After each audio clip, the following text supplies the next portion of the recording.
Hello hi नमस्ते everyone, this is Apoorva Naik and welcome back to my YouTube channel आसान है with Apoorva Naik. आज के वीडियो में हम बात करने वाले हैं प्रीवियस ईयर क्वेश्चन के बारे में, जो कि माइक्रोबायोलॉजी से है।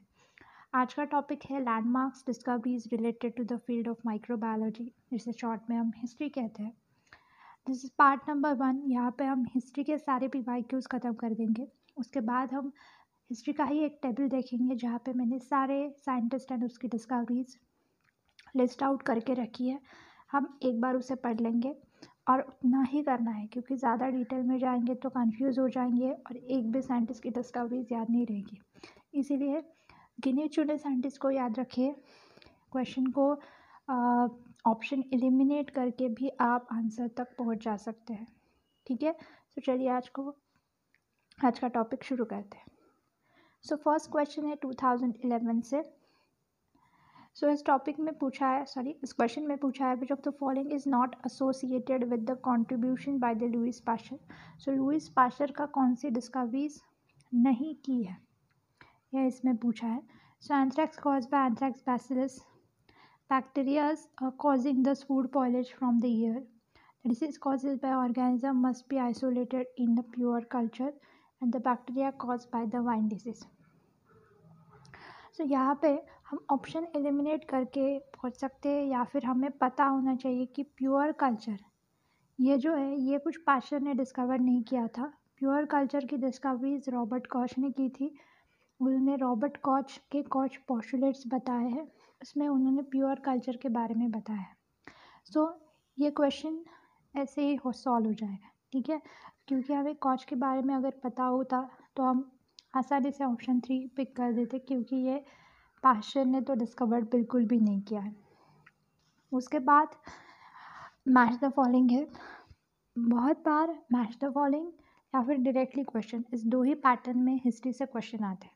ठीक है, अगर हम मैच द फॉलोइंग सॉल्व करने जाए तो इसमें से पहले ऐसी चीज़ें पकड़ लेना जो हमें पता है। ठीक है, मैकेनॉफ हमें पता है कि ये फेगोसाइटोसिस है। आर का 1 तो कंफर्म है। आर का 1 यहाँ है और यहाँ है। अगर हम यहाँ देखें तो यहाँ भी है, तो ये तीनों ये ऑप्शन नहीं है। उसके बाद अगर हम देखें तो हमें ये पता है कि जोसेफ लिस्टर जो है वो एंटीसेप्टिक सर्जरी में है। कार्बोनिक एसिड उन्होंने एंटीसेप्टिक सर्जरी में यूज़ किया था। पी का 5 है। अगर पी का 5 और आर का 1 हमें सेलेक्ट करना है तो इसमें भी नहीं है और इसमें भी नहीं है, और ये तो हमने पहले ही एलिमिनेट कर दिया है। इसीलिए इसका आंसर जो है वो है सेकंड। ठीक है, तो ये दोनों क्वेश्चन हो गए। अब हम आगे बढ़ते हैं। इसमें बोला है कि which of the following is not contribution of Robert Koch. Robert Koch का कौन सा कंट्रीब्यूशन नहीं है।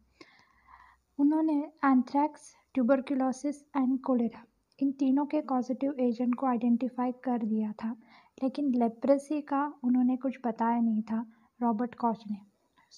इसलिए रॉबर्ट कॉच ने लेप्रेसी से कोई डिस्कवरीज नहीं की थी, इसलिए इसका आंसर है सी।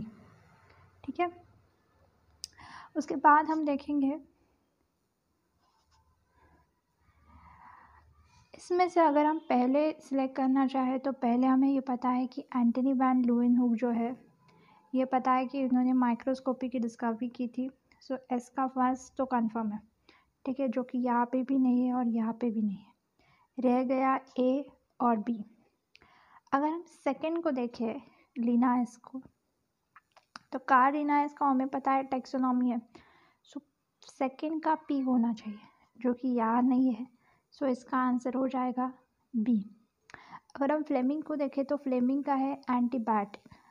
थर्ड का क्यू होना चाहिए, जो कि यहाँ पे भी है। ठीक है, और लुईस पास्चर का अगर हम देखें तो पास्चर, आर। इसीलिए इसका आंसर हो जाएगा बी। इसका आंसर हो जाएगा बी। ठीक है, ल्यूवेनहुक का माइक्रोस्कोपी है, लिनायस का टेक्सोनॉमी है, फ्लेमिंग का एंटीबायोटिक है जो कि पेनिसिलिन होगा, और पास्चर का है वैक्सीनेशन। इस तरह हम एक क्वेश्चन भी सॉल्व कर दिए। बहुत सारे आसानी से क्वेश्चन हमें सॉल्व हो जाते हैं अगर एक दो ऑप्शंस भी अगर हमें पता हो तो। उसके बाद हम देखेंगे दैट इज़ इम्यूनलाइजेशन का प्रिंसिपल किसने दिया था। सो इम्यूनलाइजेशन का प्रिंसिपल दिया था पाश्चर ने, और फर्स्ट वैक्सीन जो कि थी स्मॉल पॉक्स की, वो बनाई किसने थी, तो वो बनाई थी एडवर्ड जेनर ने। सो अगर उन्हें पूछा कि स्मॉल पॉक्स की वैक्सीन किसने बनाई थी, तो वो थी एडवर्ड जेनर, और प्रिंसिपल ऑफ इम्यूनलाइजेशन किसने दिया था, तो वो था पाश्चर। ठीक है, उसके बाद फिर से है मैच द फॉलोइंग। इसमें से अगर हमें पहले पिक करना हो तो हम पिक करेंगे रॉबर्ट हुक को, क्योंकि सेल थ्योरी में भी हम पढ़ते हैं रॉबर्ट हुक जो है उसने पहले ऑब्जर्व किया था सेल को। सो पी का तो 2 कन्फर्म है, जो कि यहाँ नहीं है और यहाँ पे भी नहीं है, तो हमें सी और बी में से एक को पिक करना होगा। उसके बाद लेवन हुक, हमें पता है उन्होंने फर्स्ट सेल को ऑब्जर्व किया था, सो इसीलिए आर का तो थर्ड होना चाहिए, जो कि यहाँ आर का थर्ड है और यहाँ पे भी है, तो हमें और ऑप्शन को मैच करना होगा। उसके बाद है पॉल इनरिच। पॉल इनरिच अगर हम देखें तो उन्होंने कीमोथेरेपैटिक एजेंट को डिस्कवर किया था, सो इसीलिए क्यू का हो जाएगा 4, क्यू का हो जाएगा 4, जो कि है बी में। ठीक है, सो इसीलिए इसका आंसर हो जाएगा बी। और विनोग्रास्की ने linked specific bacterial biochemical transformation, यह है इसका answer. So this is all about this. उसके बाद है the technique of microbial pure culture is pine और बै। प्योर कल्चर फिर से आ गया। ठीक है, हमें पता है प्योर कल्चर जो है वो डिस्कवर्ड किसने किया था, तो प्योर कल्चर डिस्कवर्ड किया था रॉबर्ट कोच ने, सो प्योर कल्चर डिस्कवर्ड किया था रॉबर्ट कोच ने, सो यह इसका आंसर है। ठीक है, एडवर्ड जेनर ने, जैसे मैंने बताया कि पहले वैक्सीन क्रिएट की थी, रॉबर्ट हुक ने सेल को ऑब्जर्व किया था, कोच ने कुछ पोस्टुलेट दिया था, और पाश्चर का हम देख चुके। Antony van Leeuwenhoek observe the several microscopic organism. अगर हम एंटनी वैन ल्यूइनहुक को देखें तो ये ऐसा साइंटिस्ट है जिसने पहले माइक्रोस्कोपी में ऑर्गेनिज्म को देखा। ठीक है, अंडर हिज हैंडमेड माइक्रोस्कोप ही डिस्क्राइब देम एज, उन्होंने उस जो उसने माइक्रोस्कोपी में देखा उसे क्या नाम दिया, बैक्टीरिया नाम दिया, फंगस नाम दिया, एनिमाक्यूल दिया, या बैक्टीरियोफाज दिया। जब उन्होंने पहले कुछ देखा था माइक्रोस्कोपी के नीचे तो उसने उसे एनिमाक्यूल नाम दिया था। Animalcule means animal like, so that is the case कि पहले जब देखा था तो उसने एनिमाक्यूल ये नाम उस चीज़ को दिया था। सो इतने ही क्वेश्चन आज तक आए हैं हिस्ट्री से लेकर, लेकिन बहुत बार मतलब हर एक साल एक ना एक क्वेश्चन इस चीज़ से आ ही जाता है। सो आप एक बार ये सारी चीज़ें अच्छे से पढ़ लीजिए। ठीक है, अब हम आगे देखेंगे, दैट इज़ मैंने यहाँ पे एक लिस्ट प्रोवाइड कर दी है जिसमें मैंने सारी चीज़ों को एक साथ एक टेबल में जोड़ दिया है। अगर आप इतना भी कर लेंगे तो बहुत कुछ आपका हिस्ट्री के रिलेटेड हो जाएगा। सो पहला है एंटनी वैन ल्यूइनहुक। एंटनी वैन ल्यूइनहुक हमें अगर एक शब्द में इसे याद रखना होगा तो ये ऐसा साइंटिस्ट है जिसने फर्स्ट माइक्रोस्कोप को डिस्कवर किया। वो एक ऐसा पर्सन है जिसने फर्स्ट माइक्रोस्कोप के नीचे माइक्रो ऑर्गेनिज्म को देखा और देखने के बाद उसे जो नाम दिया वो है एनिमाक्यूल। उसने एनिमाक्यूल ये नाम उस सारी चीज़ों को दे दिया था। ठीक है, अगर हम उसके बाद देखें आगे, सो लुईस पाश्चर को अगर हम देखें तो लुईस पाश्चर ने क्या किया था। लुईस पाश्चर ये एक ऐसा साइंटिस्ट है जिसे आपको याद रखना है, अगर आप हिस्ट्री याद रख रहे हैं कि बहुत सारी चीज़ें आपको यहाँ से ही मिल जाएगी। First term microbiology Louis Pasteur ने डिस्कवर किया था, ये आपको याद रखना है। जर्म थ्योरी इन्होंने डिस्कवर की थी, या ये याद रखना है। अलॉन्ग विद दैट डिस्प्रूव किया था स्पॉन्टेनियस जनरेशन को। अब ये स्पॉन्टेनियस एंड नॉन स्पॉन्टेनियस क्या है ये मैं बताती हूँ। Along with that sterilization technique provide की थी, कुछ मेथड्स और टेक्निक्स डिस्कवर की थी जो कि हम कल्टीवेशन में यूज़ करते हैं। Along with that silkworm disease, anthrax, chicken कोरेला एंड हाइड्रोफोबिया, ये कुछ चीज़ें हैं, इसकी डिस्कवरीज, डिसीजेस, इसकी स्टडीज़ इसने की थी, पाश्चराइजेशन टेक्निक दी थी। Along with that vaccine term यहाँ पे इसने प्रोवाइड की थी। Along with that attenuation and chicken cholera vaccine उन्होंने बनाई थी, एंथ्रैक्स वैक्सीन बनाई थी और रेबीज़ वैक्सीन बनाई थी। अब इस सारी चीज़ों में से बहुत ज़्यादा इम्पोर्टेंट क्या है, तो आपको जो याद रखना है वो ये है कि टर्म वैक्सीन इन्होंने फाइंड आउट की थी। अलॉन्ग विद दैट डिस्प्रूव किया था स्पॉन्टेनियस जनरेशन को। कोलेरा, एंथ्रैक्स एंड रेबीज़ की वैक्सीन जो है वो भी पाश्चर ने बनाई थी। ये 3 चीज़ें आपको यहाँ पे पाश्चर से याद रखनी है। Along with that Robert Hooke हमने बताया था कि पहले ऑब्जर्व किया था सेल को।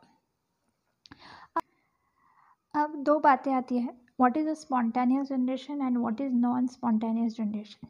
ठीक है, स्पॉन्टेनियस जनरेशन मीन्स व्हाट, कि उस जनरेशन में और उस टाइम में साइंटिस्ट ऐसा कहते थे कि जो ऑर्गेनिजम्स है या फिर जो एनिमल्स है वो जनरेट होते हैं किसी नॉन लिविंग थिंग्स के साथ या थिंग्स से जनरेट होते हैं। और non spontaneous generation means living organism generate होते हैं लिविंग ऑर्गेनिज्म से ही, मतलब माउस से ही प्रोड्यूस होगा। ठीक है, नॉन स्पॉन्टेनियस जनरेशन में ऐसा था कि हम धान मतलब जब ज्वार बाजरा एक जगह पर रखते थे वहाँ पे जो चूहे होते थे वो हो जाते थे। सो इसका उन्होंने क्या कंक्लूजन किया था कि उस धान से या उस ज्वार और बाजरा जो कि नॉन लिविंग थिंग है उसी से ही माउस का जनरेशन हो रहा है। That is non living thing से लिविंग थिंग का जनरेशन हो रहा है। ये चीज़ें स्पॉन्टेनियसली या स्पॉन्टेनियस जनरेशन में हम कहते थे।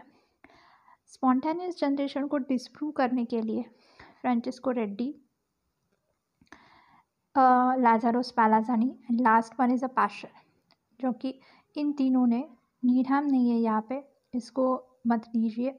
ये तीनों चीज़ें याद रखिए कि रेड्डी है, स्पैलाज़ानी है एंड पाश्चर, इन तीनों ने काम किया था जो कि नॉन स्पॉन्टेनियस जनरेशन को प्रूव करने के लिए एंड स्पॉन्टेनियस जनरेशन को डिस्प्रूव करने के लिए। So this is the case.